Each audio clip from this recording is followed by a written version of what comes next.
Company का वर्गीकरण और प्रकार।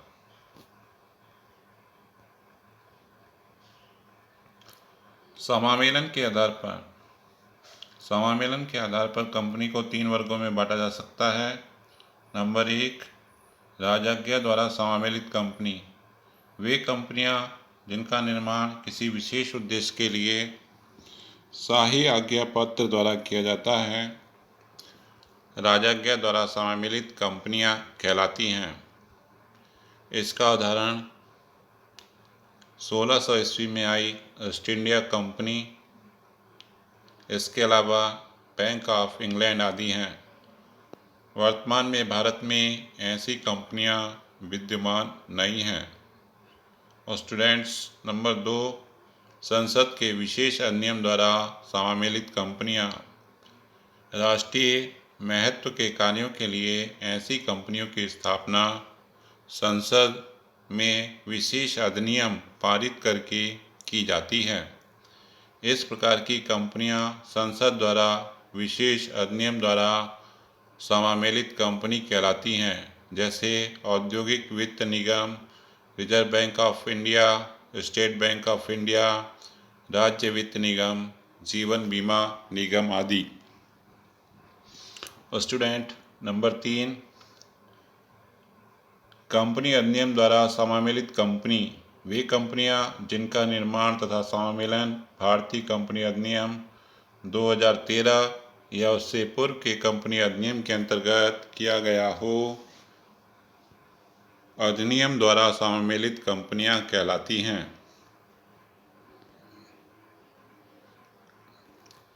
दायित्व के आधार पर सीमित दायित्व वाली कंपनी इस प्रकार की कंपनी जिनके सदस्यों का दायित्व उनके सदस्यों द्वारा लिए गए अंशों के मूल्य तथा दी गई गारंटी तक सीमित होता है, सीमित दायित्व वाली कंपनी कहलाती हैं। यह 2 प्रकार की होती हैं। नंबर 1, अंशों द्वारा सीमित दायित्व वाली कंपनी। दूसरा, गारंटी द्वारा सीमित दायित्व वाली कंपनी। नंबर 2, असीमित दायित्व वाली कंपनी।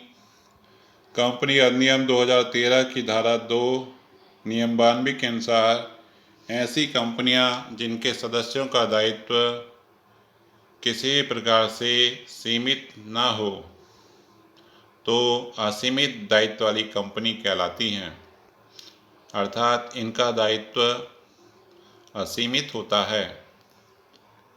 नंबर 3, अंशों के हस्तांतरण के आधार पर। अंशों के हस्तांतरण के आधार पर भी कंपनी को 2 वर्गों में बांटा जा सकता है। पहला है प्राइवेट कंपनी या आलोक मंडल। कंपनी अधिनियम 2013 की धारा 2 नियम 68 के अनुसार प्राइवेट कंपनी का आशय एक ऐसी कंपनी से है जो अपने अंतर नियमों द्वारा अपने अंशों के हस्तांतरण पर प्रतिबंध लगाती है, यानी अपने अंशों का हस्तांतरण नियंत्रित रखती है। एक व्यक्ति की कंपनी को छोड़कर अपने सदस्यों की संख्या 200 तक सीमित रखती है। प्राइवेट कंपनी के जो सदस्य होंगे, अधिकतम सदस्य संख्या 200 होगी। वह अपनी किसी भी प्रकार की प्रतिभूति क्रय करने के लिए जनता से अनुदान प्राप्त करने के लिए निमंत्रण नहीं देती है, अर्थात एक प्राइवेट कंपनी किसी भी प्रकार का कोई प्रॉस्पेक्टस जारी नहीं करती है, जनता को अंश क्रय करने के लिए निमंत्रण नहीं देती है। दूसरा, पब्लिक कंपनी अथवा लोक प्रमंडल।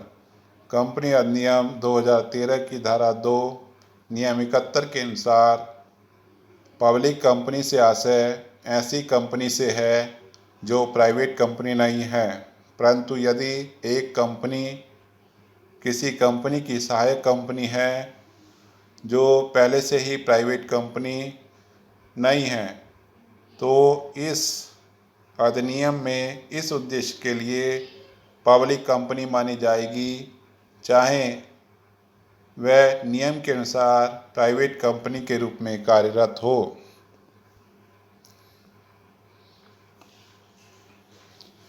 स्वामित्व के आधार पर नंबर 4, स्वामित्व के आधार पर नंबर 1, सरकारी कंपनी। कंपनी अधिनियम 2013 की धारा 2 नियम 45 के अनुसार सरकारी कंपनी से आशय ऐसी कंपनी से है जिसकी चुकतांश पूंजी का कम से कम 51% भाग केंद्रीय सरकार अथवा किसी राज्य सरकार अथवा केंद्र सरकार एवं एक या अधिक राज्य सरकारों अथवा सरकार के स्वामित्व वाली किसी भी कंपनी अथवा वैधानिक निगम के पास अलग अलग अथवा सामूहिक रूप से हो। अर्थात सरकारी कंपनी, अगर किसी कंपनी के अंशों का 51% भाग सरकार या सरकारी संस्था के हाथ में आ जाता है तो इस प्रकार की कंपनी सरकारी कंपनी कहलाएगी। गैर सरकारी कंपनी, गैर सरकारी कंपनी से आशय ऐसी कंपनी से है जो कि सरकारी कंपनी नहीं है। भारत में गैर सरकारी कंपनियों की ही प्रधानता है, यानी अधिकांश जो कंपनियां हैं वो गैर सरकारी कंपनियां हैं। 5वां, इकाई के नियंत्रण के आधार पर नंबर 1, स्वतंत्र कंपनी। स्वतंत्र कंपनी से आशय ऐसी कंपनी से है जो अपना कार्य स्वयं अकेले स्वतंत्रतापूर्वक करती है तथा किसी अन्य संस्था द्वारा नियंत्रित नहीं होती है। ऐसी कंपनी किसी अन्य कंपनी की सहायक कंपनी या सूत्रधारी कंपनी नहीं होती है। सूत्रधारी कंपनी अन्य कंपनी के प्रबंध पर नियंत्रण स्थापित करने वाली कंपनी सूत्रधारी या नियंत्रित कंपनी कहलाती है। कंपनी अधिनियम 2013 की धारा 246 के अनुसार एक कंपनी या अन्य कंपनी की सूत्रधारी कंपनी उस समय मानी जाएगी जब अन्य कंपनी इसकी सहायक कंपनी हो।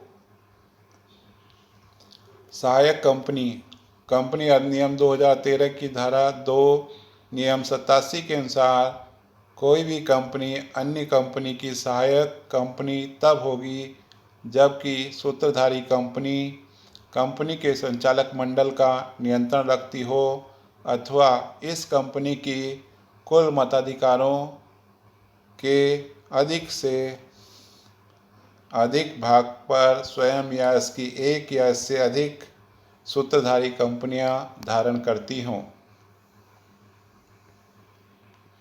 नंबर 6, राष्ट्रीयता के आधार पर देसी या भारतीय कंपनी। वे कंपनियां जिनका निर्माण भारत में कंपनी अधिनियम 2013 अथवा अन्य कंपनी अधिनियम के अधीन हुआ हो, भारतीय अथवा देशी कंपनी कहलाती हैं। विदेशी कंपनी, भारत में व्यापार करने वाली ऐसी कंपनियां जिनका सम्मेलन भारत के बाहर हुआ हो, विदेशी कंपनियां कहलाती हैं। अर्थात विदेश में निर्मित कंपनियां जिनका सम्मेलन विदेशी अधिनियम के अंतर्गत होता है, विदेशी कंपनी कहलाती हैं।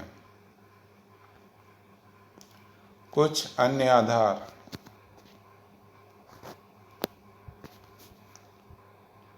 सूचीबद्ध कंपनी, कंपनी अधिनियम 2013 की धारा 252 के अनुसार सूचीबद्ध कंपनी का आशय ऐसी कंपनी से है जिसकी प्रतिभूतियां किसी मान्यता प्राप्त स्कंद विपणी में यानी शेयर मार्केट में सूचीबद्ध हों।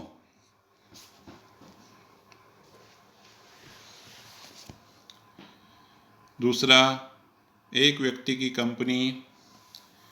एक व्यक्ति की कंपनी कंपनी अधिनियम 2013 की धारा 2 नियम 62 के अनुसार एक व्यक्ति की कंपनी से आशय ऐसी कंपनी से है जिसमें केवल एक व्यक्ति सदस्य हो। यह एक प्राइवेट कंपनी होगी।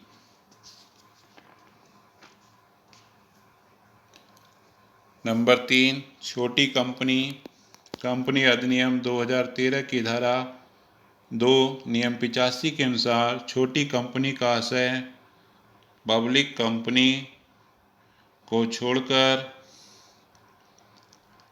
ऐसी कंपनी से है जिसकी चुकता अंश पूंजी ₹50 लाख से अधिक न हो अथवा इससे अधिक राशि निर्धारित करने पर ₹10 करोड़, पहले यह सीमा 5 करोड़ थी, जो कंपनी संशोधन अधिनियम 2017 के अंतर्गत बढ़ा दी गई, से अधिक न हो तथा गत वर्ष के लाभ हानि विवरण के अनुसार उसका टर्नओवर ₹2 करोड़ से अधिक न हो अथवा अधिक राशि निर्धारित करने पर ₹100 करोड़, पहले यह सीमा 20 करोड़ रुपए थी, जो कंपनी संशोधन अधिनियम 2017 के अंतर्गत बढ़ा दी गई है, से अधिक न हो। परंतु निम्न परिस्थितियों में ये लागू नहीं होगा। एक, सहायक कंपनी या सूत्रधारी कंपनी। दूसरा, धारा 8 के अधीन पंजीकृत कंपनी। तीसरा, एक कंपनी या निगमित संस्थान जिसका निर्माण किसी विशेष अधिनियम के द्वारा किया गया हो। तो स्टूडेंट्स, इस प्रकार से आज हमने कंपनियों के प्रकार के बारे में, इसके वर्गीकरण के बारे में जानकारी प्राप्त की है। धन्यवाद।